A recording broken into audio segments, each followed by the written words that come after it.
Hello, U.S. History 101 class. Welcome to week 13. And I just want to mention, too, that I know that Modesto Junior College only gives off, they only have Thursday and Friday off, I believe.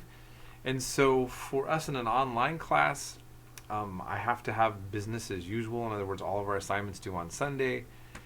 And I'm not really able to modify that, so I apologize. I hope that you can all fit in on your very packed work weeks, getting in a holiday, your work, and the work that you have to make money, and then work for my class, which hopefully someday will help you get a degree and make more money. But anyways, so this week, business as usual.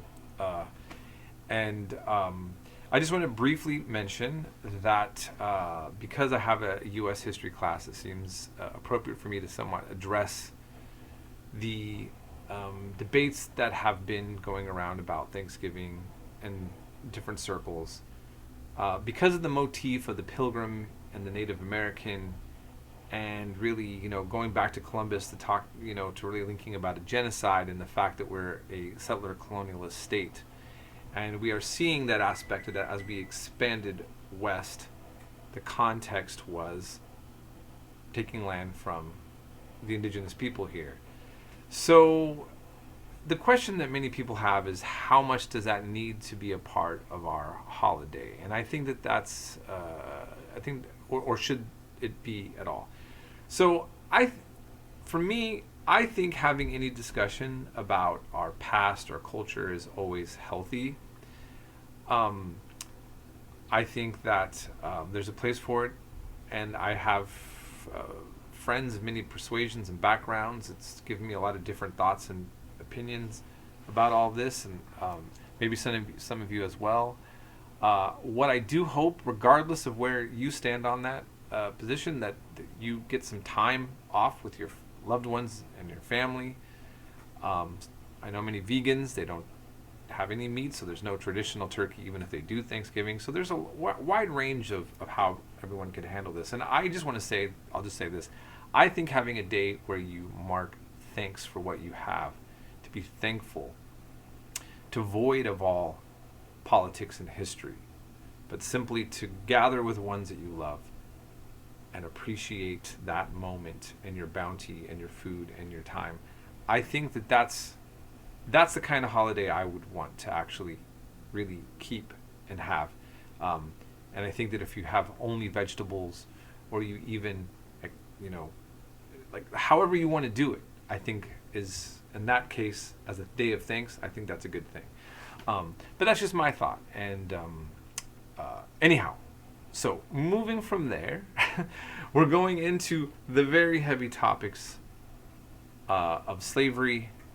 You need to have that book defending slavery.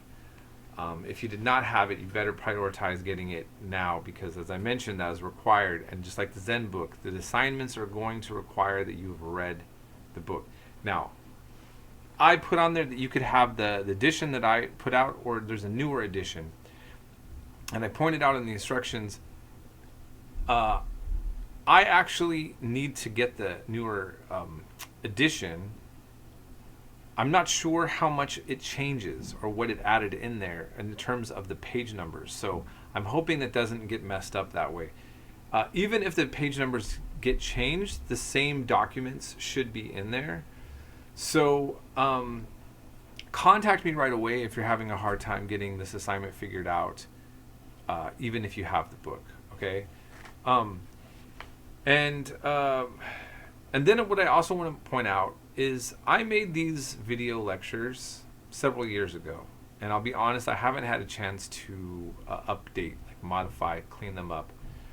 I've learned a lot more about U.S. history and these topics than when I first started out, and you're going to see me kind of there's just a lot of the way that I put together some of these lectures I would do better and I would clean up. And now I actually have learned, because I wasn't an American history major, American history as my focus, I wasn't aware how. I wasn't even aware. Actually, I'm going to tell you this about the declarations of secessions of the southern states when I put these clips up.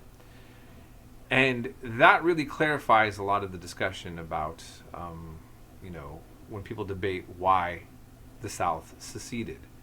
And of course, you're going to get a chance to look at those documents. So my readings and some of my questions from my discussions are actually fit more of my advanced knowledge from myself. But my video lectures I might seem a little bit more confused or hesitant or not have something so definitive. So I apologize for that. But the information should still be mainly up to speed. So once again, I want to clarify something. This is something that's really quite mind-blowing, is that the South, they say why they're leaving in their declarations of secession, which you'll look over. And yet, I, as a history professor, even teaching at MJC when I was given a U.S. history class, was not aware of the declarations of secession until I did research with somebody who was having a debate with me about it really being over slavery or not, meaning the U.S. Civil War. So it's kind of mind-blowing. And I said to myself, how is this happening in our education system?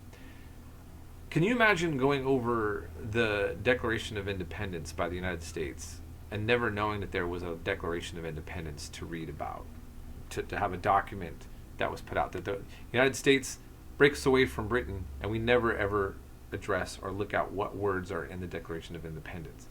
That would just be so strange, right? But the southern states did the same thing. They broke away from the North, and they made statements, and then we,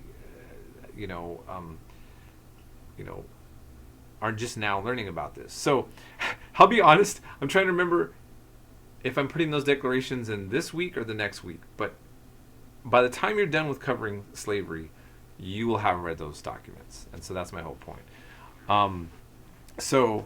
That's all I have to say.